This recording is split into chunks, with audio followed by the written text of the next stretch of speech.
Hello friends, welcome to my channel SSK recovery. దగ్గర డబ్బులు ఉంటే పే చేయండి.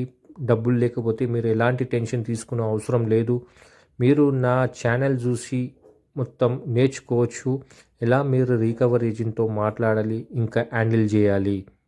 ఫ్రెండ్స్, నేను డైలీ వీడియో అప్లోడ్ చేస్తాను. మీరు ఇంకా వీడియోస్ కావాలి అనుకుంటే please subscribe, like and comment చేయండి ఫ్రెండ్స్. మీకు ఇలాంటి వీడియోస్ నేను డైలీ పెడుతుంటాను. Thank you. హలో. హలో. నీది ఏది? ఏ బ్యాంకు? ఏ బ్రాంచు? అయ్యా స్వామి, నీకు నీది ఏ బ్రాంచ్? సబ్జెక్ట్ నేను తెలుసో వస్తా. లేకుండా సబ్జెక్ట్ నేను తెలీదో వస్తా. నాకు అర్థం కాదు, కానీ నీ ఫస్ట్ నీ ప్రాబ్లం చెప్పు. అరే నీకు నాకు నువ్వు పిల్లం పిల్లగాలు మాట్లాడింది ఉన్నారు, చాలా నేను రోడ్డు మీద మాట్లాడావు. పడుతున్నా, నాకు నెల జీతం ఇంత వస్తా ఉంది, నాకు సరిపోవడం లేదు, నేను కష్టపడిన అవన్నీ పరిస్థితుల్లో ఆ ఉన్నానని రోడ్డు చెప్పేసి మీద మాట్లాడితే నేను ఈ నువ్వు విధంగా వన్ ప్రాబ్లం కార్డే ఉందని కదా? చెప్పేసి మాట్లాడితే ఆ విధంగానే నీది అవుతుంది. వన్ కార్డే కదా? అర్థం కాలే? నీది వన్ కార్డే కదా? అరే గూట్లేగా, నేను ప్రాపర్ గా మాట్లాడు ఫస్ట్. ఒరేయ్, నేను నువ్వు కట్టనంటే ఏంది నిజంగా- కట్టరా? ఏందిరా నువ్వు కట్టేదిరా? నువ్వు ఏందిరా నిజంగా నువ్వు బ్యాంక్ కట్టేది? పర్సన్ కట్టకముంది సరే కదా, చూద్దాం. కాదురా పోయి, నాకు నువ్వు అర్థం నిజంగా కాదు. బ్యాంక్ నేను పర్సన్ నేను అవుతే కట్టను అని చెప్పేసి మాట్లాడితే ఏందిరా అది కట్టంది? అదేరా నేను అరే బ్రాంచ్ నువ్వు చెప్పురా నాకు విషయం తప్పంగా. అరే మీ ఊళ్ళు ఈ విధంగా ఫోన్ చేసి తిట్టిండ్రు, లేకపోతే నా పరిస్థితి బాగాలేదు, లేకుంటే జాబ్ లేదు, లేకుంటే అది ఇంట్లో మా నాయన అర్థమైనందుకు వచ్చిరో లేక మీ అదే- అమ్మ వచ్చిందో ఎవడో ఒకటి మాట్లాడినావు అంటే నేను దానికి ప్రాబ్లం నేను షార్ట్ అవుట్ చేస్తా. అరే ఒకటే మాట నేను కట్టాను అని చెప్పేసి అందుకే కదరా చెప్తున్నాను, రారా. ఏంది? లేకపోతే నీ అడ్రస్ నాకు నేను వస్తా. అరే నువ్వు మొగనుగా కూర్చొని నాకు ఇప్పుడు కూడా క్లారిటీ లేదు. ఒక అదే మాట, చెప్తున్నాను అసలు నీ కదా, ప్రాబ్లం, ఇప్పుడు నీ అడ్రస్ అసలుకి నీ చెప్పమంటే ప్రాబ్లం చెప్పవు. ఏంది ఐడి కార్డు చెప్పు. చెప్పమంటే అసలు నీ చెప్పవు. ప్రాబ్లం ఏంది చెప్పు. అరే నువ్వు కూట్లేగా నా ఎవరికి ఐడి కార్డు లోన్ ఇచ్చేటప్పుడు సరే, ఐడి కార్డు పెట్టించుకోవడం లోన్ సరే, తీసుకున్నావా? నువ్వు పేమెంట్ కలెక్ట్ చేయి నా దగ్గర. హలో. ఒక్క నిమిషం అండి, ఒక్క నిమిషం. హలో, చెప్పండి సార్. సార్, ఎస్బీఐ బ్యాంక్ నుంచి కాల్ చేస్తున్నాను సార్. ఇది లాస్ట్ 6 మంత్స్ నుంచి మీ పేమెంట్ అవుతలేదు క్రెడిట్ కార్డ్ది. అవునండి. ఎందుకు సార్? మీరండి? సార్ నా పేరు చందు. ఓకే. మ్. ఎక్కడి నుంచి కాల్ చేస్తున్నారు? రసూల్పుర, హైదరాబాద్ సార్ మాది. ఓకే. మ్. ఎస్బీఐ అండి. Yeah sir, SBI. ఓకే. అది కొద్దిగా టైం పడుతుందని మెయిల్ పెట్టాను. నాకేం మెయిల్ రిసీవ్ ఏం రాలేదు సార్ ఇక్కడ. నాకేం రాలేదు ఇక్కడ. నేను బ్యాంకుకి పెట్టానండి. బ్యాంక్ నుంచే కదా సార్ నేను కూడా మాట్లాడేది. నాకేం రిసీవ్ కాలేదు మరి. ఓకే. మీరు బ్యాంక్ నుంచేనా మీరు? Sir Rasoolpura pin plaza sir నాది, 3rd ఫ్లోర్. నా పేరు చందు. ఓకే. నేను బ్యాంక్కి పెట్టానండి ఆల్రెడీ. మరి మీకు రాలేదంటే మరి ఏం రాలేదు సార్ బ్యాంక్ నుంచి. అయితే మీరు కావాలంటే హైదరాబాద్లో ఉంటుందా, ఇక్కడ మీ పెద్దలంకలు ఉంటున్నారా? హైదరాబాద్లోనే అండి. ఎక్కడ సార్ హైదరాబాద్లో ఎక్కడ ఉంటున్నారు ఇప్పుడు ప్రజెంట్? ఇలా ఉంటున్నారా మీరు? మ్మ్. ఇది యాక్చువల్లీ ఇప్పుడు లీగల్కి వచ్చేసింది సార్. ఇది ఎన్పిఏకి మూవ్ అయిపోయింది మీ అకౌంట్. ఇంకా టైం అంటే టైం లేదు. ఇది యాక్చువల్లీ ఇప్పుడు 6 మంత్స్ అవుతుంది కదా మీరు పేమెంట్ చేయకుండా. ఇప్పుడు అవుట్ స్టాండింగ్ వచ్చేసి 2 lakhs అయింది. ఓకే.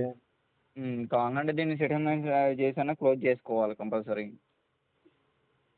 టైం అంటూ లేదు సార్ ఇప్పుడు. ఇప్పుడు ఆల్మోస్ట్ టైం అనేది 6 మంత్స్ నుంచి ఇచ్చుకుంటూ వచ్చినాం. మీరు చేస్తాం అనే వరకు మేము కూడా ఇచ్చుకుంటూ వచ్చాం కదా. ఇప్పుడు ఎన్పిఏకి మూవ్ అయిపోయింది ఈ అకౌంట్. మీరు ఇంత ముందు ఎప్పుడు కాల్ చేయలేదు కదా సార్ నాకు. అదే సార్, టైం మీరు మెయిల్ పెట్టారు కాబట్టి మీ మెయిల్కి రెస్పెక్ట్ ఇచ్చి మేము ఇన్ని రోజులు ఆగాము. కానీ మాత్రం ఇప్పుడు 6 months అయిపోయి ఎన్పిఏకి మూవ్ అయిపోయింది అకౌంట్. లాస్ట్ ఒక మాట, అప్పుడు వరకు మెయిల్ రాలేదన్నారు, ఇప్పుడేమో మెయిల్ పెట్టారు అంటున్నారు. మీరు మామూలుగా ఏజెన్సీ నుంచి మాట్లాడుతున్నారా, బ్రాంచ్ నుంచి మాట్లాడుతున్నారా? బ్రాంచ్ నుంచి మాట్లాడుతున్నా సార్. ఏమన్నా మీకు కావాలంటే మీరు రసూల్పుర బ్రాంచ్కి రండి. అట్లా నేను అనేది. రసూల్పుర బ్రాంచ్కి వచ్చి మీరు మాట్లాడండి, అట్లేం లేదు. నా పేరు చందు. మీరు వచ్చి నన్ను కలవచ్చు డైరెక్ట్ మీరు. ఓకేనా? ఎప్పుడు వస్తారు సార్?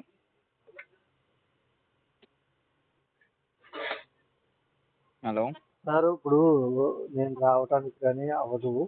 ఓకేనా? ఎందుకు సార్? సరే, నేను వస్తానండి. మీ ఐడి ఒకసారి వాట్సాప్ పెట్టండి నాకు. అట్లా పెట్టరాదు సార్. అట్లా పెట్టడానికి ఉండదు. మీరు డైరెక్ట్ వచ్చి మీరు మాట్లాడండి, నేను మాట్లాడతా. ఐడి చేంజ్, ఐడి పెట్టుడు వాట్సాప్లలో ఇట్లా పెట్టుడు ఉంటాయి మరి. నేను మరి ఐడి పెట్టకుండా నేను ఎలా వస్తానని మిమ్మల్ని ఎలా నమ్ముతాను నేను? మిమ్మల్ని నేను బయటికి రమ్మట్లేదు సార్, బ్రాంచ్కి రమ్మంటున్నా మిమ్మల్ని నేను. బయట ఎక్కడ మీరెవరు? కలుస్తా అంటున్నాను నేను. మీరెవరు సార్? నేను బ్యాంక్ ఎంప్లాయీని సార్, కలెక్షన్ గ్యారంటీ డిపార్ట్మెంట్. ఏంటి? గ్యారంటీ గ్యారంటీ అంటే ఏంటి? మీరు రసూల్పుర బ్రాంచ్కి రండి, నేను మాట్లాడుతూ అంటున్నా సార్. ఆ, అది ఫోటో పెట్టడానికి మీరు ఒక బ్యాంక్ ఎంప్లాయీ ఫోటో ఎట్లా అయ్యి పెడతాం ఫోటో సార్? మేము ఫోటో ఎట్లా పెట్టాలా? కస్టమర్ ఫోటో ఎందుకు పెట్టాలా మేము? మీ మేనేజర్కి ఇవ్వండి నేనేం ఒకసారి ఫోను. మేనేజర్కా ఆ, ఇస్తున్నా, 1 minute. ఆయన పేరేం పేరు? హలో హలో హలో సార్, చెప్పండి సార్. నేను ఎస్బీఐ నుంచి అండి శ్వేతని మాట్లాడుతున్నాను. చెప్పండి సార్. మీ పొజిషన్ మేడం? యాజ్ ఇక్కడ వచ్చేసి టీఎల్ లాగండి. Okay, TL. అవును సార్. మీ పేరు మేడం?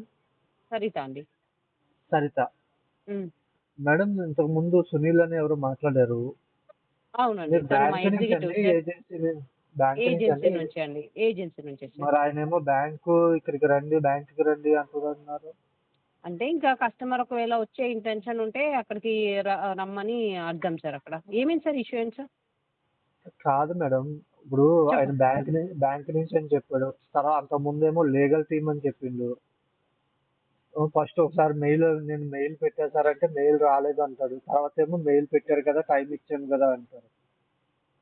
ఓకే. ఒక కమ్యూనికేషన్ కి ఒకదానికి అసలు పొంతం లేకుండా మాట్లాడుతున్నాడు ఆయన. ఓకే, నేను మాట్లాడతాను సార్ తనతో. ఆ, మీ ఏజెన్సీ నేమ్ చెప్పరా మేడం ఒకసారి? ఎందుకండి ఇవన్నీ ఎందుకు సార్ డీటెయిల్స్ ఎస్కలేషన్ చేయడానికా? ఎందుకంటే ఎస్కలేషన్, మీరు ఏదైనా తప్పు చేస్తే కదా మేడం ఎస్కలేషన్ మరి చేయడానికి. దేనికి సార్ ఇప్పుడు ఈ డీటెయిల్స్? మనము మెయిన్ నేనేంటంటే మ్యాటర్ కి వచ్చేస్తే అయిపోతుంది అండి సురేష్ గారు. ఇది అది ఏం లేదు మేడం, నేను ఏమంటున్నానంటే బ్యాంక్ నాకు మెయిల్ పెట్టింది కదా, ఆ మెయిల్ తో ఉన్న వాళ్ళతోనైనా నేను మాట్లాడేది, అవునా కాదా అన్నది నాకు కావాలి అట్లా కదా. కాదు సార్. ఇప్పుడు మీరు కట్టేది మీ క్రెడిట్ కార్డ్కే కదండి. ఇప్పుడు పేమెంట్ గురించి చెప్పండి సార్. ఇప్పుడు ఎస్బీఐ క్రెడిట్ కార్డ్ పేమెంట్ గురించి మాట్లాడదాం సార్ మనము. ఇప్పుడు అవన్నీ పేమెంట్ ఒక వదిలేదు. 2 to చెప్పండి. 3 months టైం పడుతుంది మేడం. ఆల్రెడీ 6 months ఇచ్చాం కదా సార్. 6 నెలలు ఇచ్చాం సార్. మీరే అర్థం చేసుకోండి. 9th month లో ఉండే సార్. ఇంకా 3 months అంటే మళ్ళీ 1 year అవుతుంది సార్ పేమెంట్ కట్టకుండా ఆల్మోస్ట్. హలో అర్థం చేసుకోండి సురేష్ గారు. ఇన్ని రోజులు టైం అంటే ఎలా ఇస్తాం సార్? మేడం, నేను పెట్టిన మెయిల్ కానీ చూసారా మీరు? ఏమైంది చెప్పండి సార్, చెప్పండి. ఇది నాకు అంటే మంత్లీ చేంజ్ అవుతూ ఉంటుంది సార్, అది ఇష్యూ. ఓకే, నాకు ఏంటంటే మెడికల్ ఇష్యూ అయ్యింది madam. Almost 50 lakhs liver transplant సర్జరీకి నీకండి? మా వైఫ్ కి అది లివర్ ప్రాబ్లం అవుతే నేను డొనేట్ చేశాను. అరే అరే అరే అరే అరే. సో మీరు డొనేట్ చేశారా? ఇద్దరు ఆ, ఇద్దరు కూడా మెడికల్ గా చాలా స్ట్రగుల్ అయ్యాము 1 year పాటు. Okay sir. ఆల్మోస్ట్ 50 lakhs దాకా ఎక్స్పెన్సెస్ అయ్యింది. ఉమ్, మొత్తం ఉన్న గోల్డ్ బిల్లు అన్నీ పెట్టేశాను. ఉమ్. సో ఇప్పుడు అయితే జాబ్ లేదు, నేను జాబ్ కోసం ట్రయల్ చేస్తున్నా. సో ఒక జాబ్ వచ్చిన తర్వాత కానీ, నేను 1 month తర్వాత కానీ ఇది సెటిల్మెంట్ చేయాలన్నా కానీ అది ప్లాన్ చేసి ఇవ్వాలి. ఉమ్. అది యాక్చువల్ సిచ్యువేషన్. అవునా? ఇప్పుడు అంటే ఏమన్నా తక్కువ పేమెంట్ ఇస్తే అవ్వదా సార్? ఒక 3 EMIs లాగా ఇస్తే? ఇచ్చినా కానీ నాకు ట్యాబ్లెట్లు కొనడానికి కూడా డబ్బులు లేవు కదా నా దగ్గర. నిన్న హాస్పిటల్కి వెళ్తే ఆ, ఇది కొలనోస్కోపీ మొత్తం మంది ఇచ్చి కొలనోస్కోపీ చేయాలి, 15,000 అంటే వెనక్కి వచ్చేసిన నేను. డబ్బులు లేక. ఏదంటే అంత క్యాష్ ఎన్కాష్ చేసుకున్నారు కదా సార్ మీరు, ఇట్లా రాజు అని దాంట్లో. ఏదండి? మీరు మొత్తం క్యాష్ కూడా వాడేశారు కదా సార్ క్రెడిట్ కార్డులో. మొత్తం ఇప్పుడు ఏం చేస్తాం 1 మేడం, lakh హెల్త్ 42. ఇష్యూ వచ్చినప్పుడు ఇంకేం చేయలేం కదా మరి. ఉమ్. చూడండి కదా సార్, ఒక 14,300 ట్రై చేయండి కదా. దేనికండి 14,300? అంటే ఇప్పుడు మీకు టైం ఇవ్వడానికి సార్. మీరు అనేది మినిమం అమౌంట్ అంటున్నారా? అవును సార్. కష్టం మేడం. నిన్న హెల్త్ ఇష్యూకి నాకు 15,000 కావాల్సి లేక వెనక్కి వచ్చేసాను చేయించకుండా. ఉమ్. అయితే ఒక 65,000కి ఇస్తాం సార్ సెటిల్మెంట్. కట్టుకుంటారా? ఒక 3 EMIలు ఇస్తే. ముందు అది పే చేయాలంటే నాకు ఒక సోర్స్ ఆఫ్ ఇన్కమ్ ఉండాలి కదా మేడం. చూడండి ఒక్కసారి మీ ఇంట్లో వాళ్ళతో మాట్లాడి నేను ఈవినింగ్ కాల్ చేస్తాను, ఒక్కసారి డిస్కషన్ చేయండి సార్. అంటే మాట్లాడేది ఏం డే లేదు బై డే మేడం, ఇది ఎందుకంటే ఇంట్రెస్ట్ ఆల్రెడీ నాకు పెరిగిపోతుంది. నాకు ఇంట్లో వాళ్ళు కానీ, పక్కన వాళ్ళు కానీ, ఫ్రెండ్స్ కానీ చాలా సపోర్ట్ చేశారు. ఉమ్. సో ఇప్పుడు నేను వాళ్ళకి ఇవ్వాల్సింది కూడా చాలా ఉంది. ఇప్పుడు 3 మంత్స్ అయినాక అంటే మళ్ళీ మీరు జాబ్కి వెళ్తారా? ఇప్పుడు ఆల్రెడీ ఇంటర్వ్యూస్కి అటెండ్ అవుతున్నాను నేను. ఏంటంటే గ్యాప్ రావటం వల్ల శాలరీ తక్కువ ఇస్తాను, 25,000 ఇస్తాను అంటున్నారు. యాక్చువల్గా నా టేక్ హోమ్ 50K. ఉమ్. కనీసం 40 అయినా సరే శాలరీ దొరికింది అనుకోండి. ఉమ్. నేను 40లో నేను 30 యూజ్ చేసుకున్నా పర్ మంత్ మీకు 10,000 చొప్పునైనా మీకు పే చేయడానికి ఉంటుంది కదా. 10,000 చేస్తే అది ఎప్పటికీ రిజల్వ్ అవ్వదు సార్. ఎందుకంటే 4 months అయినా ఇప్పుడు 5 months ఆల్రెడీ అయినా సరే. 2 lakhs వచ్చేసింది సార్ అవుట్ స్టాండింగ్. ఉమ్. 2 lakhs ఉంది సార్. 2 lakhsకి 10,000 పడితే అసలు ఎక్కడ రాదు. మీరు చేసుకుంటే సెటిల్మెంట్ చేసుకుంటే బెస్ట్. చూడండి నేను ఈవినింగ్ కాల్ చేస్తాను సార్. ఒక 70,000కి చేద్దాం. 2 lakhs ఉంది. ప్రిన్సిపల్ అమౌంట్ ఎంత మేడం అది? ప్రిన్సిపలా? ఒక నిమిషం సార్. 1,43,000 అండి. 1,43,000. అందుకే అన్నా నేను 1 lakh మీరు వాడుకున్న అమౌంట్లోనే నేను 50% ఇస్తున్నాను. అసలు ఇవ్వద్దు, అది మీ ఇష్యూ అర్థమై ఇట్లా మీరు మీ భార్యకి డొనేట్ చేసిన అంటున్నారు కాబట్టి నేను మీకు ఇస్తున్నా సార్ మేడం మీకు ఆఫర్. సెటిల్మెంట్కి వెళ్ళినప్పుడు 50% అంటే కష్టం కదా మేడం.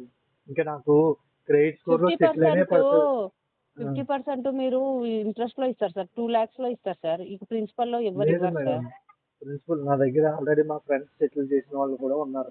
అంటే వాళ్ళు ఇస్తారేమో సార్, కానీ ఎస్బీఐలో ఎప్పటికీ ఇవ్వరు సార్. అసలు ఇది ఇవ్వడం కూడా మీకు ఎక్కువ అండి. ఎందుకంటే అసలు వాళ్ళు ఏంటంటే చెప్తున్నా కదా సార్, ఇప్పుడు మంచిగా ఇస్తానంటే ఎవరు ఒప్పుకోరు సార్. అసలు 1,43,000 50% సార్. ఫ్రెండ్లీగా అసలు ఫ్రెండ్లీగా మాట్లాడండి మేడం. అలా సీరియస్ పర్సనల్ గా తీసుకోవద్దు. కానీ నేను ఏమంటున్నానంటే వాళ్ళు ఎటువంటి హెల్త్ ఇష్యూస్ లేకుండా 35 కాదు 45, 42 ఇప్పుడు ఆ హెల్త్ సెటిల్మెంట్లు ఇష్యూస్ ఉన్నా కూడా సార్ అది మీ ఇష్యూ అంటారు సార్. అది మీ పర్సనల్ ఇష్యూ అంటారు కానీ బ్యాంక్ ఇష్యూ అన్నారు కదా సార్. అవునా కదా సార్? కన్సిడరేషన్ చేస్తారు కదా మేడం. ఇక మాట్లాడు